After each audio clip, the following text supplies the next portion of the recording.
बुंदेली बौछार खास पेशकश में हमारे साथ मौजूद हैं पंचम सिंह चौहान। चंबल बीहड़ के कुख्यात डाकू डकैत रहे पंचम सिंह चौहान, जिनके ऊपर 2 करोड़ से अधिक का इनाम घोषित किया गया था उस समय की प्रधानमंत्री इंदिरा गांधी द्वारा, और 300 से अधिक हत्याएं एवं अन्य मुकदमे दर्ज थे। तो सबसे पहले हम उनका स्वागत करते हैं हमारे बुंदेली बौछार चैनल में। पंचम सिंह चौहान जी, आपका बुंदेली बौछार चैनल में बहुत बहुत स्वागत है। आपसे हम यह जानना चाहते हैं कि आप उस समय किस कारणवश डकैत हुए और आपने अपने जीवन में आगे क्या किया, क्या क्या डकैती में आपने परिश्रम झेला और आपने फिर कैसे समर्पण किया। हम ये सब जानना चाहते हैं और हमारे सारे दर्शक ये सब जानना चाहते हैं। परिस्थिति इंसान को जहाँ ले जाना चाहे वहाँ जाना पड़ता है। परिस्थितियों ने हमको डाकू बनाया। कोई भी व्यक्ति अपने घर परिवार को नहीं छोड़ना चाहता है, लेकिन परिस्थिति जो कराती वो करना पड़ता है। 4 क्लास पढ़ाई की ग्राम सीमपुरा जो है अचलपुरा के पास में है। 14 वर्ष की उम्र में हमारी शादी हो गई थी। 4 क्लास पढ़ाई की। सन 1922 का हमारा जन्म है। 36 वर्ष की उम्र में हम डाकू बने। हमको भी पीटा। 22 दिन हम अस्पताल में रहे। हमारे पिताजी को भी पीट दिया। मजबूरन होकर हम चंबल घाटी में उस समय मोहर सिंह, माधव सिंह और मान सिंह बाबा थे, डाकुओं से मिले। डाकुओं ने मुझे अपने साथ में रख लिया। जिन लोगों ने मुझे मारा पीटा था, 6 लोगों को 12 लोगों को लेकर हम अपने गांव में गए। 6 लोगों को हत्या कर दी, डाकू बन गए। ये 14 वर्ष डाकू जीवन रहे। लेकिन डाकुओं के एक नियम और आज के नियम में अंतर है। डाकुओं में एकता होती है, अन्याय का विरोध करते हैं। डाकू जो है किसी निर्दोष व्यक्ति को नहीं मारते हैं, दोषी को छोड़ते नहीं हैं और निर्दोषी को मारते नहीं हैं। ये डाकुओं के सिद्धांत होते हैं। अनेकता की बीमारी होने के कारण ये भ्रष्टाचार फैला हुआ है, जो डाकुओं में नहीं था। डाकू चरित्रवान भी होते हैं, किसी बहन बेटी को बुरी निगाह से नहीं देखते हैं। अच्छा, आपका एक किस्सा मशहूर है कि आपके किसी साथी ने एक किसान की बहन बेटी को छेड़ दिया था, तो आपने उसको जिंदा जला दिया था। क्या किस्सा था वो? एक हमारा साथी किसान की लड़की के साथ कुछ अन्याय करके आया। किसान आया, रोने लगा, तो मैंने अपने साथी से बंदूक लेकर के वृक्ष से बांध के जिंदा जला दिया था। और एक कहना था कि हम भी एक गलत काम करेंगे, हमको भी ये सज़ा दी जाए। 14 वर्ष तक हम डाकू जीवन में किसी मकान के अंदर नहीं सोए। जो मकान के अंदर सोते थे उनको हम मरवाते थे। आपके ज़माने में कहा जाता था, लोगों से आज सुनते हैं, उस समय की प्रधानमंत्री इंदिरा गांधी द्वारा उनके कहने पर समर्पण किया था अपने 500 से अधिक साथियों के साथ। उनकी शर्तें मान ली गई थीं। 2 करोड़ से अधिक का इनाम था आप पर। हाँ, हम 556 डाकुओं के ऊपर सन 70 में 2 करोड़ का इनाम था। 2 करोड़ से अधिक का इनाम, जिससे उस समय की प्रधानमंत्री इंदिरा गांधी भी डर गई थीं और आपकी सारी शर्तें उन्होंने मानी थीं।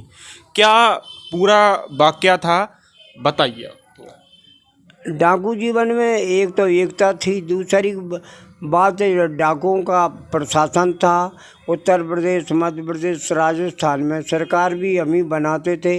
मंत्री वगैरह हम लोगों से सलाह लेते थे, हमारे पास में आते थे। जिनको हमने खड़ा कर दिया वो जीतते थे। अच्छा, तो इंदिरा गांधी द्वारा आपको जो एक पत्र आया है, उसमें उस समय पत्र आया था आपकी, उन्होंने सारी शर्तें मानी थीं। आपके द्वारा उनसे क्या क्या शर्त मांगी गई थी और उन्होंने क्या क्या मानी थी? हमने 8 शर्तें रखी थी कि किसी डाकू को फांसी ना हो, खुली जेल में रखा जाए, 20 क्लास का खाना दिया जाए, 30 बीघा ज़मीन दी जाए, बच्चों के लिए पढ़ाई लिखाई नौकरी दी जाए, इसी प्रकार की, और फैमिली के साथ में रखा जाए।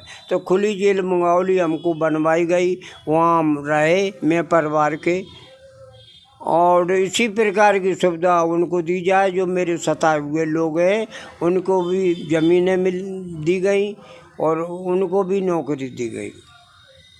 आपके ज़माने में जब आप डकैत हुआ करते थे, चंबल जैसी बीहड़ में आपने रातें गुजारी, आपके पीछे कई पुलिस, कई थानों की पुलिस, कई ज़िलों की पुलिस पड़ी होगी, तो आपने अपने आप को कैसे बचाव किया? और अभी तब आप डाकू थे, तो तब आपको कोई पुलिस क्यों नहीं पकड़ सकी? क्या कारण? क्या उस समय आपके पास, जैसे पिक्चरों में दिखाया जाता है, घोड़ा हुआ करते थे, और या फिर घोड़ा नहीं हुआ करते थे, तो पुलिस आपको तब इतने थानों की, ज़िलों की पुलिस आपके पीछे पड़ा करती थी, फिर भी पुलिस आपको तब पकड़ने में क्यों नाकाम रही? क्या वजह थी?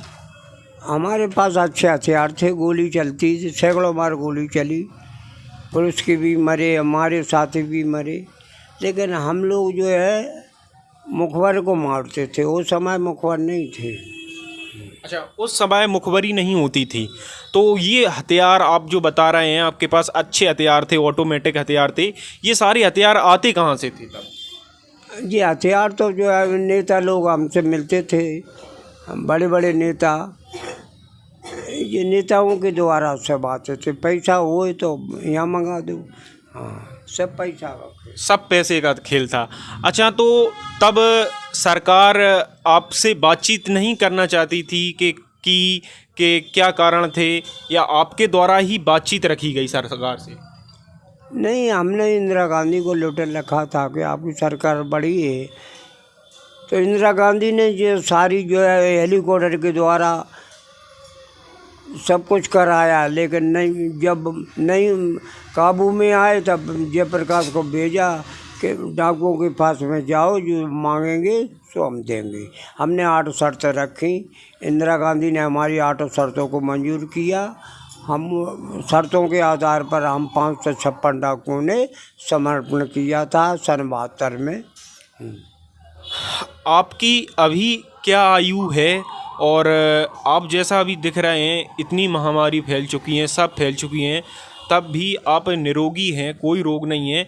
क्या कारण है? कैसे आपने अपने स्वास्थ्य को अभी तक इतना अच्छा रखा हुआ है? और लंबी आयु के लिए आप आज की युवा पीढ़ी को क्या संदेश देना चाहते हैं, और निरोगी रहे, क्या संदेश है? एक तो जो है 40 वर्ष से हम ब्रह्मचर्य का पालन करते हैं। ब्रह्मचर्य की शक्ति जो है माथे में दिखाई देती है। घर गृहस्थी में रहते हुए जो ब्रह्मचर्य का पालन करते हैं वो महाराजा योगी बनते हैं। और दिनचर्या सेट है तो सही है, 4 बजे जगो, भगवान को ध्यान करो, सत्यवादी बनो।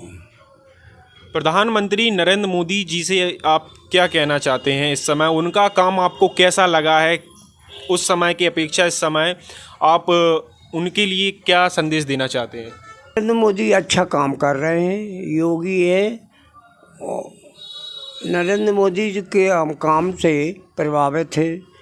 हमारी ब्रह्मा कुमारी विश्वविद्यालय के हम सदस्य होने के नाते, और विद्यालय के सदस्य वो भी हैं। योगी और नरेंद्र मोदी अच्छा काम कर रहे हैं। अच्छा, शिवराज सिंह को आप क्या संदेश देना चाहते हैं, जो प्रदेश के मुख्यमंत्री हैं, मुखिया हैं? अभी गायों को लेकर बहुत ज़्यादा एक राजनीति चल रही है, गायों के विषय पर आप क्या कहना चाहते हैं? गाय के कारण आज समाज, पूरे भारत में गाय के कारण जो है परेशान है, और ये गायों को जेल में रखा जाए, 50-50 एकड़ में हमने जेलें देखी हैं, तो कैदियों को काम मिलेगा, और ये है गाय का भी सरकार का भरण पोषण होगा, और जो है गाय जेल में रखा जाए, क्योंकि किसान जो है गाय के कारण हार में डरे हैं।